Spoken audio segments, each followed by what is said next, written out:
Livro em áudio, Graça, de Max Lucado, áudio 13, capítulo 7, Confessando com Deus. Limpe primeiro o interior do copo e do prato, para que o exterior também fique limpo. Mateus 23, 26. A confissão das más ações é o primeiro passo para a prática das boas ações. Agostinho. O fogo do pecado é intenso, mas ele é apagado com uma pequena porção de lágrimas, pois a lágrima apaga a fornalha dos erros e purifica nossas feridas do pecado. João Crisóstomo. Gosto de cerveja. Sempre gostei. Desde que meu parceiro de escola e eu bebemos uma caixa de cerveja até cair. Gosto da maneira como ela ajuda a descer uma fatia de pizza e abranda a pimenta das enchiladas. Fica ótima com amendoins no jogo de beisebol e parece uma maneira adequada de comemorar 18 buracos de golfe, seja de barril, torneira, garrafa ou caneco gelado. Não faz diferença para mim. Gosto dela. Muito. O alcoolismo assombra meus ancestrais.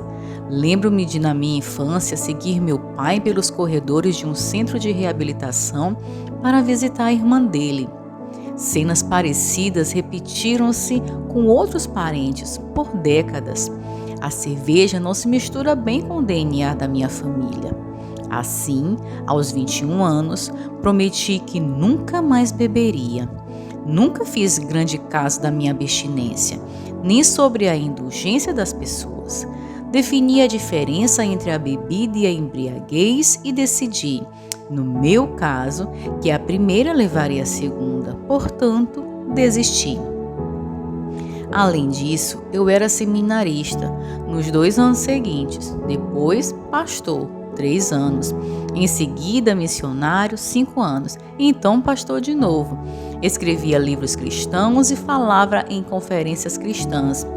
Um clérigo não deveria fazer amizade com produtos desse tipo, não é verdade? Portanto, eu não fiz. Então, alguns anos atrás, algo ressuscitou o meu desejo. Muitos comerciais, muitos jogos de beisebol, muitos amigos desse tipo, brincadeirinha, não sei. Muito provavelmente, eu apenas estava com sede. O calor do sul do Texas pode arder como fogo. Em algum momento, peguei uma lata de cerveja em vez de uma lata de refrigerante. E no mesmo instante, virei fã de cerveja outra vez. Era um fã de vez em quando. Depois, uma vez por semana. Daí, um fã de uma vez por dia.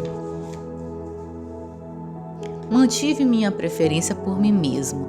Não bebia em casa com receio de minhas filhas pensarem mal de mim. Não bebia em público. Quem poderia me ver? Nada em casa, nada em público. Fica apenas uma opção nos estacionamentos das lojas de conveniência.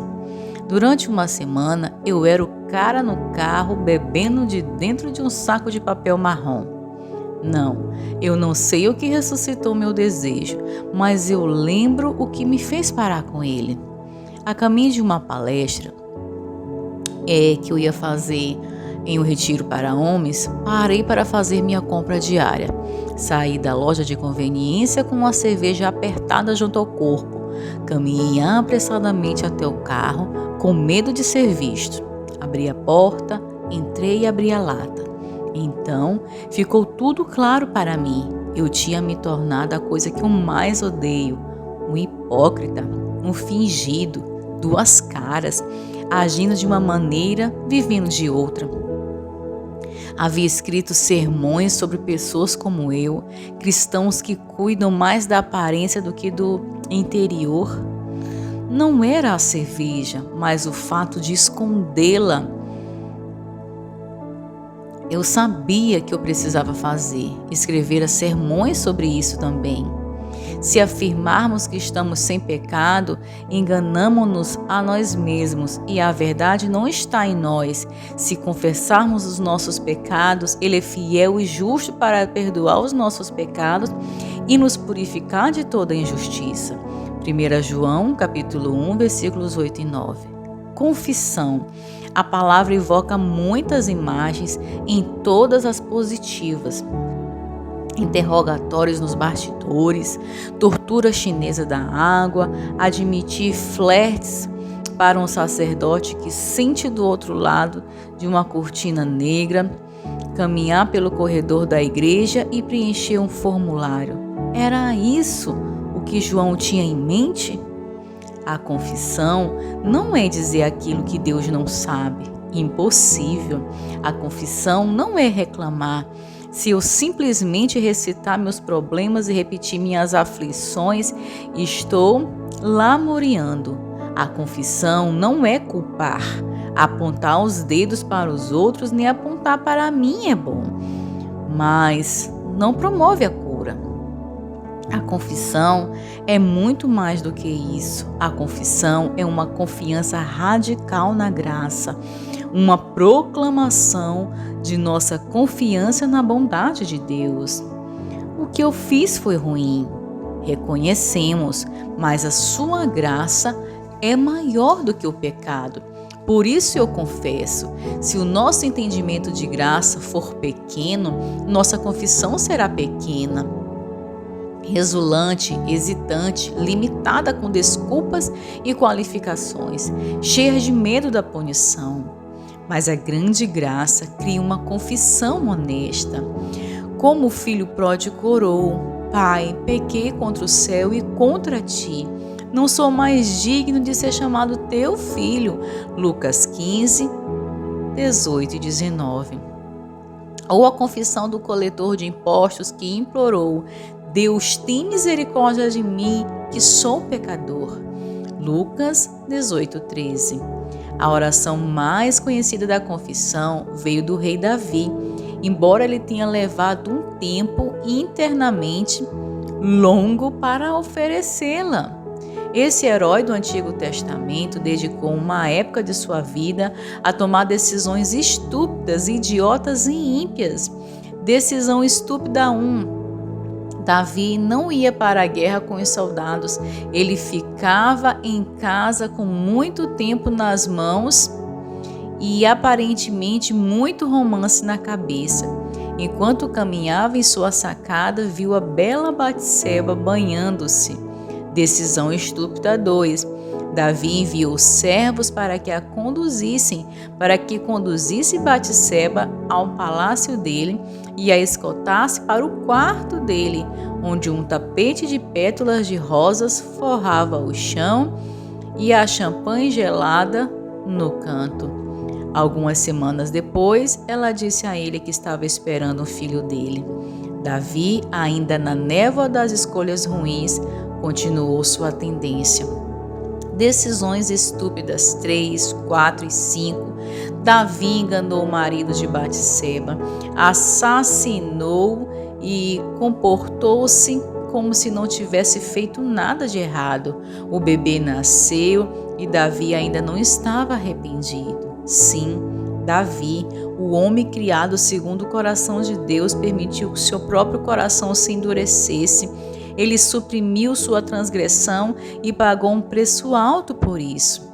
Mais tarde, ele descreveu essa situação desta maneira: enquanto escondia os meus pecados, o meu corpo definhava de tanto gemer, pois de dia e de noite a tua mão pesava sobre mim. Minha força foi se esgotando como em tempo de seca. Salmos 32, versículos 3 e 4. A realidade do pecado substituiu a euforia do pecado. Davi começou a ver em Batseba não uma imagem de beleza, mas de um símbolo de sua própria fraqueza. Ele conseguiria ver a imagem dela sem o rosto de seu marido, a quem ele traíra. Acima de tudo, ele conseguiria olhar para ela e não sentir o olhar de Deus sobre o mesmo? Ele sabia que o seu pecado secreto não era completamente secreto. Finalmente ele orou. Senhor, não me repreendas no furor, nem me disciplines na tua ira, pois as tuas flechas me atravessaram e a tua mão me atingiu. Todo o meu corpo está doente, não há saúde nos meus ossos por causa do meu pecado. Minhas feridas cheiram mal e supuram por causa da minha insensatez. Estou ardendo em febre, todo o meu corpo está doente. Salmos 38, versículos 1 a 3, versículos 5 a 7. Enterre o mau comportamento e espere pela dor. Ponto final. O pecado não confessado é uma faca alojada na alma. Você não pode escapar da miséria que ele cria. Pergunte a Li Furian. Esse chinês tentou todos os tratamentos inimagináveis para aliviar suas dores de cabeça palpitantes. Nada ajudava. Um raio-x finalmente revelou o culpado. Uma lâmina de faca enferrujada de 10 centímetros estivera alojada em seu crânio por 4 anos. Em um ataque de um assaltante, Furian sofria lacerações do lado direito de sua mandíbula. Ele não sabia que a lâmina havia quebrado dentro de sua cabeça. Não é de se estranhar que ele sofria de dores tão penetrantes. Não podemos viver com objetos estranhos enterrados em nosso corpo ou em nossa alma. O que um raio-x do nosso interior revelaria, arrependimentos de um relacionamento adolescente, remorsos de uma má escolha, vergonha do casamento que não deu certo, o hábito que você não conseguiu largar, das tentações que não resistiu ou da coragem que não encontrou, a culpa esconder-se debaixo da superfície. Às vezes tão profundamente inserida que você não sabe a causa. Você se torna mal-humorado, irritado, fica propenso a ter uma reação exagerada, fica irado, pode ficar sensível, compreensível, desde que você tenha uma haste de vergonha alojada em sua alma. Interessado em uma extração? Confesse. Solicite uma ressonância magnética e espiritual. Sonda-me, ó Deus, e conhece o meu coração. Prova-me e conhece as minhas inquietações. Vê em minha conduta algo que te ofende e dirige-me pelo caminho eterno. Salmo 139, versículos 23 e 24. Quando Deus trouxer a má conduta à sua mente, concorde com Ele e desculpe-se. Deixe que Ele aplique a graça às mágoas. Não faça essa jornada interna sem Deus. Muitas vezes, anseio para que você olhe mais profundamente para dentro de você e encontre uma força invisível ou um poder oculto, um exercício perigoso. A autoavaliação sem a orientação de Deus leva à negação ou à vergonha. Podemos justificar nossa má conduta com 1001 desculpas ou criar e residir em uma câmara de tortura. Justificativa ou humilhação? Precisamos dos dois. Amém? Se você chegou até aqui, deixe um like aqui nesse áudio, compartilhe esse áudio com outras pessoas. Amém? Vamos semear a boa semente da palavra de Deus e não perca o próximo áudio que vai dar continuidade a essa história, a esse capítulo 7. Amém?